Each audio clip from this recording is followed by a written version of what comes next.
What's up, fan bands? Got a quick Happy New Year. Got a quick card pull today. I'm just gonna do one. You see it? Come on, camera. The Edge, number 6, fire. This threshold between years, in between major water season and a fire season coming in Chinese astrology. The year of the fire horse starts in February. This is from Kabbalah by Cherry Gilchrist, if you can see it. The very first oracle deck I got a few years back, and I'm still learning it. It's so freaking complex and really, really beautiful.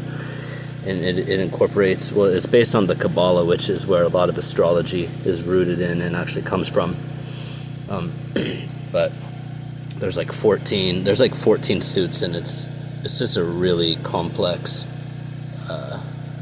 just from another reading I did earlier. It's extremely complex, and it's got like a lot of Hebrew symbolism as well as the planets and all kind of stuff. But I'm just gonna read the stuff from the book about the Edge, because it's really beautiful. The writing in this book is just phenomenal. You can see each of the, it might be reversed on the video, but each of the suits has like part of the wheel and which part of the tree of life that they're rooted into or from, and going from the root up to the crown. And it's based on the chakra system, and so many threads that you can pull from it. And one of these readings, I don't know the way, there's a method to do it that came with this set. It's like 14 or 15 cards. I mean, it's huge and it's complicated, and you would need like at least a whole day to do the whole thing and to read on it, and then to do to give the interpretation and the reading for somebody. So I'm doing some work with it. I got some really interesting cards earlier, but I'm just going to read the book from this one, from the Edge, because it seems really relevant to what's going on right now. I should probably have glasses.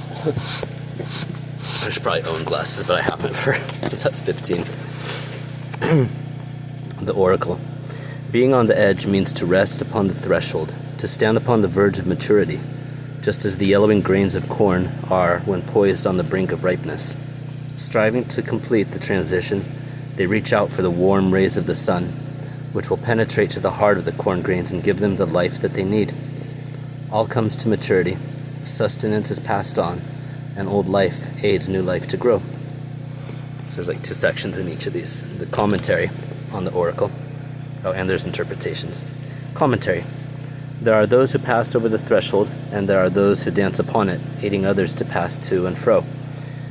Their motto is, keep to the edge of the field and leave the corn for others. There are those who consume and those who observe consumption. 2 birds sit in a tree. One eats and the other watches its mate enjoy the fruits of the tree. In the human psyche, there is the one who enjoys and the one who is indifferent, the one who is involved with the affairs of the world and the other who is detached. The interplay between them marks out much of life's struggle, for both are necessary and neither can win. It's an eternal dance.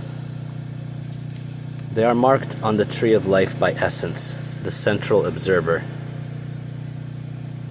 I believe that's connected to the sacral chakra, which is our cauldron of creation and feeling. The centered observer and experience, the moving actor. I believe that's the heart or the solar plexus moving upward.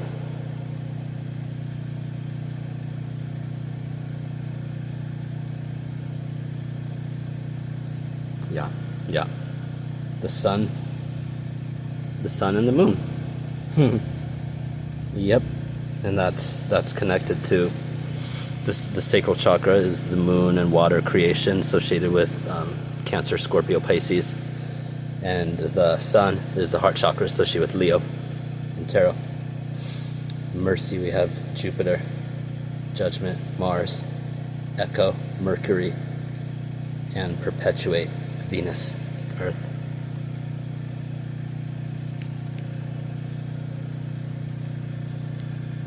Sorry for the glare. I love this deck too.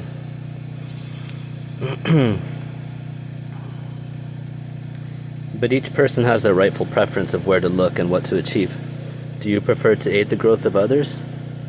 Or do you strive to reach your own golden goals?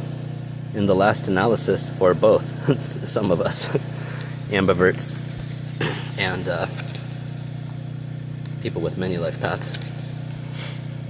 In the last analysis, will you step back and make way for others, or will you fight to establish your place in the ranks? Both modes of being demand respect. Everybody's life path demands respect. As you know, if you're on the spiritual path, you've been through it. Because unless you've been through it, you don't get on the spiritual path. That's not how it works. Each person, too, must strike some sort of balance and make peace in that internal war. The person who always gives away to others does not do them any favors. The person who only promotes their own interests crushes much else that is of value. Connection, collaboration, and co-creation. And all the things that make society function, and relationships, and families, and businesses, and life. It's always this balance, this dance between them. I love this deck. In one area, you have no choice. The next generation will oust you. If you accept it graciously, you may be able to communicate, contribute to it. If you accept it graciously, you may be able to contribute to it. Which is, I think, what all human beings want in the end. We want to contribute to society, to our family, to life on Earth, unless you're a narcissist, and then it's take all you can and then keep taking. In one area, you have no choice. The next generation will oust you. Oh, I just read that. Sorry. If you try to hold your position for too long, you will sow the seeds of discord. So, to me, this is talking about these transitional periods, these liminal periods, and like we have right now with the New Year happening in Western cultures, and Chinese New Year coming up.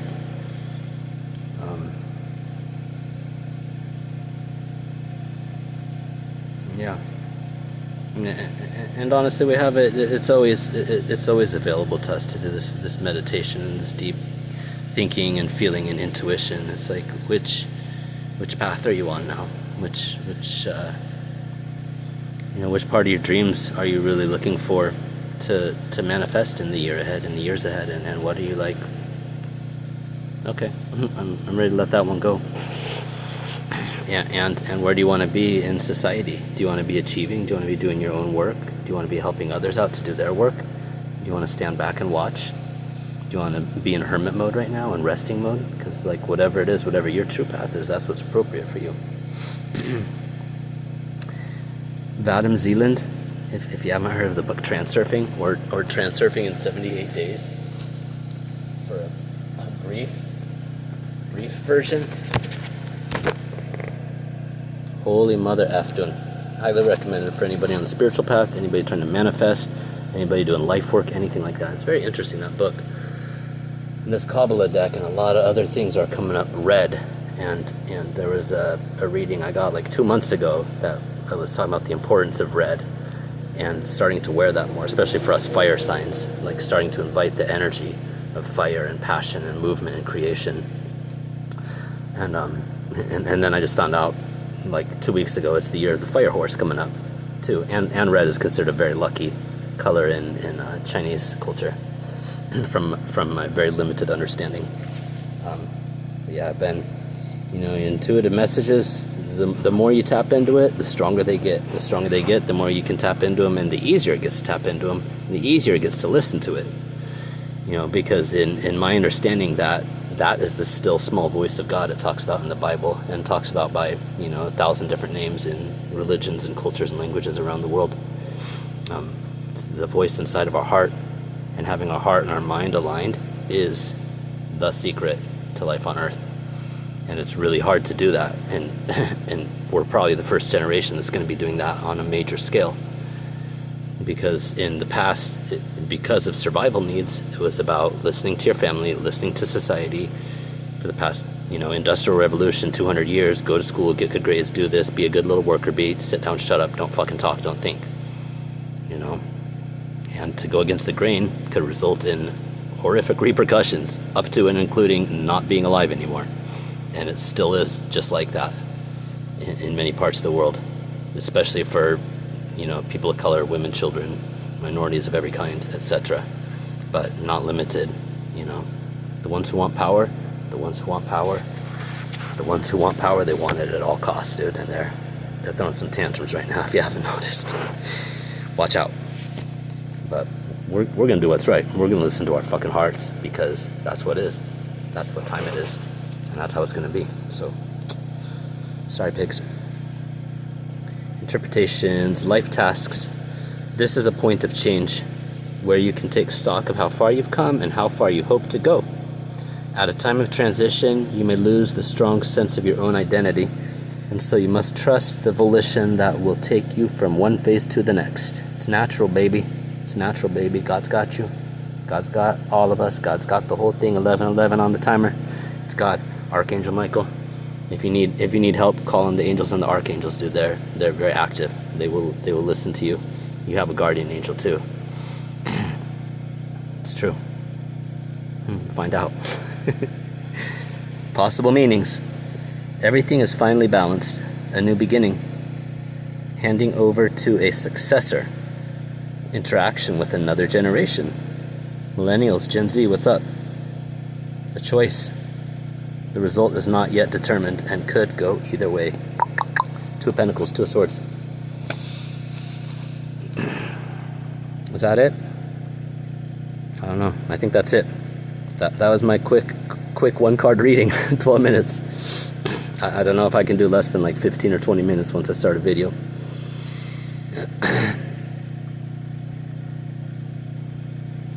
I'm ready for the fire. I'm ready for some freaking fire, dude. It's been a long dark season in my life, and many people that I know. Many people, especially, I know a lot of people that have really strong fire and water placements in their chart, and it's just been getting freaking ravaged, especially 2025, man. The year of the snake, shedding, Saturn and Neptune closing out major like 12 and 13 and 14 year cycles in Western astrology. So you look back around 2012, 2013, and if you want more detailed information on this, I suggest Molly McCord. Her channel, she's one of my primary sources for everything I've learned about astrology in the last couple of years. And she's got so many. She does like 2 weekly. I think she does 3 a week now of episodes, podcasts, videos, whatever you want to call them here on YouTube. And yeah, dude, what was going on in your life in 2012 or 2013? And what big dreams do you have back then that you might have, maybe you're completing them right now, or maybe they dropped off for some reason or another, or maybe they were shut down or stolen or freaking destroyed. Life events, people, whatever, things happen. But we're starting a major cycle this year, and we're going from a 9-year, 2025 to 025 is 9 to 10, which is 1 in numerology. And so it's a year of beginnings. It's a year of fire. It's a year of energy and air. I think there's going to be we're going to see a lot of justice, and I think we're also going to see major flare-ups and pack. I don't want to go all into prepper mode, but if there's civil unrest, if there's earthquakes and natural disasters, and if there's war, and if these things happen at the same time, if you're somewhere like I am in California, where especially Los Angeles, like any major thing is going to result in extreme chaos and panic, like overnight. Just be prepared. Do what you can. Buy a couple books on prepping and homesteading. You don't have to go full bore, but get the basics, man. Have 3 months, maybe 6 months of food and as much water as you can store, depending on your living situation. Safety. Start connecting with other people in your community. That's a major thing that makes survival ratings go way up.